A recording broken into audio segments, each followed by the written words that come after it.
नमस्कार, आपको मेरी तरफ से। मेरा नाम है राजन और हम बात करने वाले हैं टॉपिक डबल डिस्प्लेसमेंट रिएक्शंस, जो कि आता है अंतर्गत chemical reaction and equation class 10th science. तो let's start all this without wasting time. तो पहला टॉपिक जो आप बात करने वाले हैं आज, वो है double displacement reaction. What actually is double displacement. Previous lecture में हमने बात की कि डिस्प्लेसमेंट क्या होता है।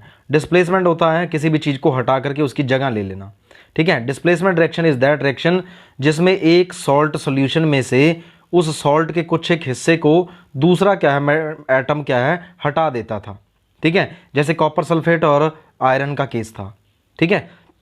और अब बात करने वाले हैं अपन डबल डिस्प्लेसमेंट की। तो पिछली वीडियो लेक्चर में अपन ने पढ़ा कि एक रिएक्टिविटी सीरीज होती है, उसके अकॉर्डिंग क्या है कोई ऑब्जेक्ट कोई मेटल दूसरे मेटल को हटा सकता था। अब इस वीडियो लेक्चर में हम बात करने वाले हैं डबल डिस्प्लेसमेंट रिएक्शन की। बिफोर गोइंग इनटू दिस, तो let's discuss its definition. The reaction in which two compounds are backed by an exchange of ions. ऐसी रिएक्शन जिसमें क्या है किसका एक्सचेंज होगा, आयंस का। दो तरह के कंपाउंड है, तो उनमें क्या होगा, मान लीजिए एक कंपाउंड ए है, एक है बी, ठीक है। इसके कुछ आयन टूट जाएंगे, इसके कुछ आयन निकल जाएंगे। इसके आयन की जगह ले लेंगे बी वाले की, बी वाले ए की जगह ले लेंगे और ए वाले बी की जगह। तो this is called double displacement reaction.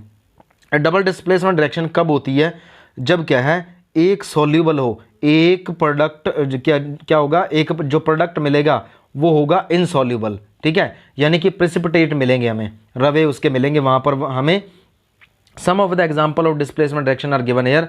जैसे यहाँ लिखा है सिल्वर नाइट्रेट। सिल्वर नाइट्रेट का फॉर्मूला AgNO3, ठीक है। सिल्वर नाइट्रेट ये जब टूट जाएगा तो Ag एक मेटल है यानी कि सिल्वर है, NO3 एक क्या है हमें आयन मिलेगा, ठीक है। जिसमें क्या होगा NO3 नेगेटिव होगा, Ag पॉजिटिव होगा। अब आगे बात करें Na की, NaCl यानी कि नमक, Na पॉजिटिव Cl नेगेटिव, दो आयन मिलेंगे हमें। पॉजिटिव वाला चला जाएगा दूसरे के नेगेटिव के पास, इसका नेगेटिव चला जाएगा दूसरे पॉजिटिव के पास। तो होगा क्या, सिल्वर को रिप्लेस कर देगा कौन, सिल्वर पॉजिटिव है, सिल्वर को सोडियम मेटल रिप्लेस कर देगी। सिल्वर की जगह पर कौन आ जाएगा, सोडियम, ठीक है। और क्या बन जाएगा NaNO3 जो कि रहेगा एक्वस रूप में, और AgCl यानी कि सिल्वर क्लोराइड वो जो रहेगा सॉलिड रूप में, यानी कि ये हो गया प्रेसिपिटेट फॉर्म।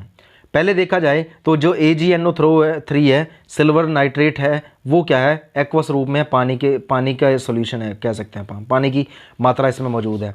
नमक भी क्या है एक सॉल्यूशन के रूप में मौजूद है। जब ये दोनों आपस में मिक्स होते हैं, रिएक्शन होने के बाद एक प्रेसिपिटेट बनेगा, सॉलिड फॉर्म बनेगी AgCl, फॉर्मूला है AgCl, ए सिल्वर क्लोराइड, ठीक है। NaNO3 sodium nitrate. अब इस डिस्प्लेसमेंट रिएक्शन में हुआ क्या, दो कंपाउंड थे, दोनों कंपाउंड्स जब टूट गए अलग अलग हो गए तो इनके आयंस जो मिले, सिल्वर मिली पॉजिटिव में, क्योंकि सिल्वर मेटल है तो ये क्या है पॉजिटिव में ब्रेक होगी, ठीक है। NO3 ब्रेक होगा नेगेटिव में, ठीक है। तो ये नेगेटिव वाला किधर चला जाएगा, ये चला जाएगा दूसरी मेटल के साथ यानी कि सोडियम के साथ। तो यहाँ पर किसका एक्सचेंज हुआ है, यहाँ पर आयंस का एक्सचेंज हुआ है। अगर आपको आयंस के बारे में नहीं पता तो आयंस के बारे में मैं बता देता हूँ। एक एटम जब इलेक्ट्रॉन्स को लूज कर देता है तो या गेन कर लेता है तो वो बन जाता है आयन। जब इलेक्ट्रॉन चले जाते हैं तो उसके पास हो जाती है कमी इलेक्ट्रॉन्स की, तो पॉजिटिव चार्ज उसके ऊपर डेवलप हो जाता है।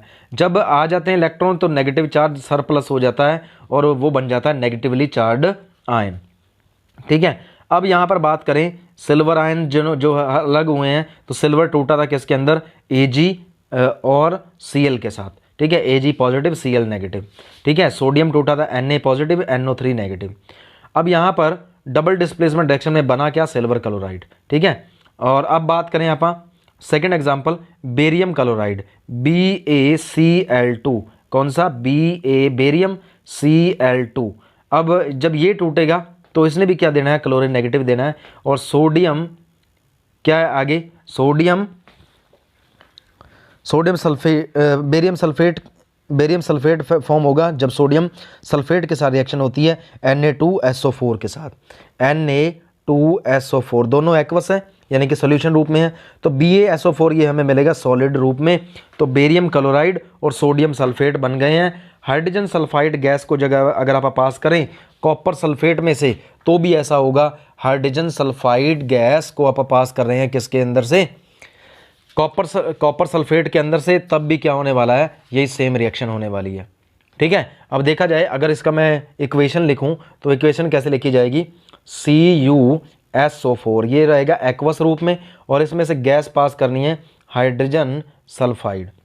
ठीक है, ये क्या देगा, कॉपर सल्फाइड यानी कि CuS, इसके साथ साथ क्या देगा, सल्फ्यूरिक एसिड यानी कि H2SO4। ठीक है, तो यहाँ पर कॉपर को किसने हटाया, कॉपर को हटा दिया है हाइड्रोजन ने, कॉपर को हटाया हाइड्रोजन ने, और हाइड्रोजन को किसने हटाया, कॉपर ने। तो आयन, एक आयन दूसरे आयन को हटा रहा है। अब आगे देखें, ये था हाइड्रोजन सल्फाइड का केस। अब अमोनियम हाइड्रोक्साइड की बात करें। अमोनियम हाइड्रोक्साइड क्या है, अगर इसका फॉर्मूला देखें आप, NH4OH। ठीक है, NH4OH, NH4OH। ठीक है, इसके तीन मॉलिक्यूल लगेंगे। ठीक है, किसके साथ रिएक्शन होगी, एल्युमिनियम क्लोराइड के साथ, एल्युमिनियम क्लोराइड के साथ AlCl3। ठीक है, ये भी किस में रहेगा, एक्वस रूप में, और ये भी एक्वस में। क्या मिलेगा इसके बाद, इसके बाद हमें मिलने वाला है एल्युमिनियम को रिप्लेस कौन कर देगा, एल्युमिनियम को रिप्लेस कर देगा NH4। ठीक है, NH4 जब रिप्लेस करेगा तो क्या बनेगा, इसमें बनेगा अमोनियम क्लोराइड। ठीक है, अगर आप मैं इक्वेशन को आगे एक्सप्लेन करूं, इसको लिखूं तो क्या आ गया इसके बाद, एल्युमिनियम हाइड्रोक्साइड AlOH3। ठीक है, एल्युमिनियम हाइड्रोक्साइड ये बनेगा वाइट PPT के रूप में, वाइट, और इसके साथ बनने वाला है अमोनियम क्लोराइड 3NH4Cl। तो आप बुक देखेंगे, बुक पढ़ेंगे तो ये सारा कुछ समझ आने वाला है। ठीक है, वाइट कलर के प्रेसिपिटेट रहेंगे, अमोनियम क्लोराइड रहेगा एक्वस यानी कि लिक्विड रूप में। अब पोटेशियम आयोडाइड सॉल्यूशन की रिएक्शन करानी है किसके साथ, पोटेशियम आयोडाइड सॉल्यूशन की लेड नाइट्रेट सॉल्यूशन के साथ। लेड नाइट्रेट को लिखेंगे आप PbNO3, बाहर लिखा जाएगा 2। ठीक है, PbNO3 बाहर 2, ये एक्वस रूप। तो पोटेशियम आयोडाइड ये भी Ki, तो ये रहेंगे इसके दो मॉलिक्यूल। जब ये रिएक्ट करेगा तो क्या होगा, ये पोटेशियम किसको हटा देगा, लेड को। तो क्या मिलने वाला है हमें, 2KNO3, क्या मिलेगा हमें, 2KNO3 ये मिलने वाला है हमें। दिस इज पोटेशियम नाइट्रेट, ये एक्वस रूप में मिलेगा, और हमें क्या मिलेगा वहां पर, लेड आयोडाइड। लेड आयोडाइड क्या है, ये रहेगा येलो PPT के रूप में। तो these were some of example. तो ये छोटा सा वीडियो लेक्चर आपके एक टॉपिक को कवर करता हुआ, तो आप बुक से पढ़ें। अगर कोई प्रॉब्लम है तो कमेंट सेक्शन में लिखें, I will be replying you. Thank you, have a better day, better life ahead.